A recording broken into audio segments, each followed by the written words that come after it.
আসসালামু আলাইকুম, সবাই কেমন আছেন? আজকে আমার মেয়ে চিকেন মাসালা খেতে চেয়েছে স্কুল থেকে এসে, তাই শুরু করলাম চিকেন মাসালা রেডি করা।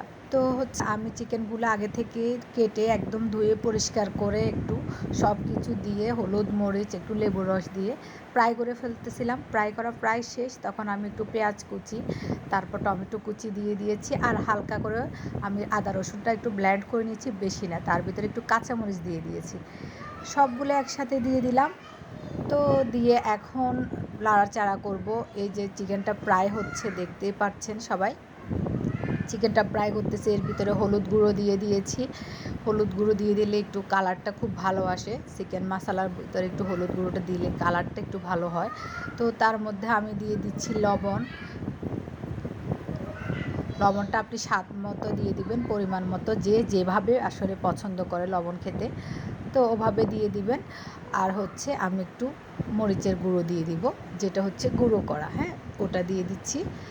আর সবশেষে হচ্ছে আমি একটা মশলা অ্যাপ্লাই করছি এখানে। তো মশলা টশলা সব কিছু দিয়ে এখন হচ্ছে আমি সবগুলো ভালো করে একটু নাড়াচাড়া করব। আর যারা আমার রান্না পছন্দ করেন কিংবা আমার রান্নার রেসিপি দেখতে চান, সবাই আমার ইউটিউব চ্যানেলটি একটু সাবস্ক্রাইব করে দিয়ে আসবেন, প্লিজ প্লিজ প্লিজ।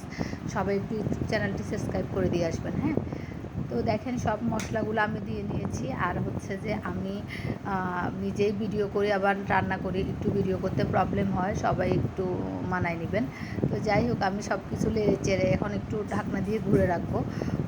একটু ভালো করে চিকেন থেকে একটু পানি বের হবে বা একটু মশলাগুলো একটু নরম হওয়ার জন্য একটু রেখে দিব। আমি কিন্তু এখানে টমেটো দিয়ে নিয়েছি ভালো করে, যেহেতু এটা চিকেন মশলা হবে, আমি আবার সস দিব না। এই যেগুলো একটু কষানো হচ্ছে, তো আমি এখানে একটু এলাচ আর তেজপাতা আর দারচিনি দিয়ে দিয়েছি, দিয়ে আবার নেড়ে চেড়ে রেখে দিব। এই যে মশলাগুলো একদম এতে একদম মশলাগুলো একদম গলে যাবে, হ্যাঁ, তখন একটু মশলা হবে। এরপর আমি পানি দিয়ে দিলাম, পানি দিয়ে কষিয়ে নিব একদম ভালো করে, মশলাগুলো যাতে একদম গলে যায়। এই যে নেড়ে চেড়ে দিলাম ভালো করে একদম, এই যে এখন কষানো হচ্ছে, ভালো করে কষিয়ে নিচ্ছি। দেখেন কালারটা আস্তে আস্তে চলে আসতেছে, খুব ভালো একটা কালার আসতেছে, দেখেন একটু খেয়াল করলেই দেখতে পাবেন। তো সবার কি অবস্থা, সবার কেমন লাগে, আমি কি রান্নার ভিডিও আরও দিব কি না, সবাই আমাকে একটু কমেন্ট করে জানাবেন, সবাই একটু শেয়ার করবেন, পাশে থাকবেন। আর হচ্ছে আর বারবারই বলতেছি, আমার ইউটিউব চ্যানেলটা আমি লিংক দিয়ে দিচ্ছি, সবাই একটু সাবস্ক্রাইব করে দিয়ে আসবেন, প্লিজ প্লিজ প্লিজ। আর এখানে হচ্ছে লাস্ট যখন কষানো হয়ে গেছে, ঝোলটা একটু ঘন হয়ে আসছে, তখন আমি একটু লেবু রস দিয়ে দিলাম। লেবু রস দিয়ে দেওয়ার কারণে এটা হচ্ছে টেস্টটা আরও বেড়ে যাবে। তো এই যে দেখেন লেবুর রসটা দিয়ে আমি একটু নাড়াচাড়া করে দিচ্ছি। এরপর কিন্তু আমি দিয়ে দিব আমরা চা খাওয়ার যেই দুধটা, মানে সেটা যেটাই হোক না কেন, সেই দুধটা আমি 2 টেবিল চামচ দিয়ে দিচ্ছি।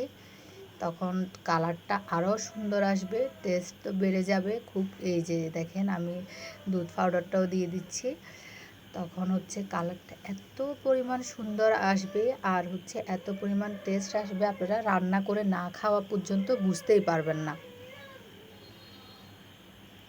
এই যে আমি একদম লেচের একদম ঘন হয়ে গেছে, দেখেন ঝোলটা একদম মানে মাখানো মাখানো হয়ে গেছে।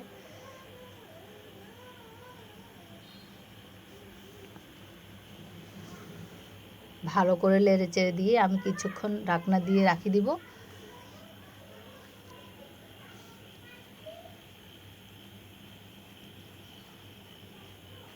তারপরে একটু মশলা গুঁড়োটা দিয়ে দিচ্ছি। এই হচ্ছে শেষ। আমি লাস্টে আপনাদেরকে শুধু একটা ছবি শেয়ার করব যে এটার কালারটা কেমন এসেছে। আমি মশলাটা দিয়ে 5 মিনিট শুধু নেড়ে চেড়ে রেখে দিব, তারপর আমার রান্না কমপ্লিট। এরপরে আপনারা যেভাবে যেভাবে খেতে চান যেটা দিয়ে খেয়ে নেবেন। এত পরিমাণ টেস্ট হয়েছে, আমার হাজব্যান্ড আমার মেয়ে বলতেছে অনেক অনেক মজা হয়েছে এই রান্নাটা। আপনারা সবাই ট্রাই করবেন, খুব ভালো লাগবে। এই যে আমি টেবিলে পরিবেশন করে ফেলেছি, দেখেন। তো আল্লাহ হাফেজ, সবাই ভালো থাকবেন, শেয়ার করবেন, টাটা, বাই বাই।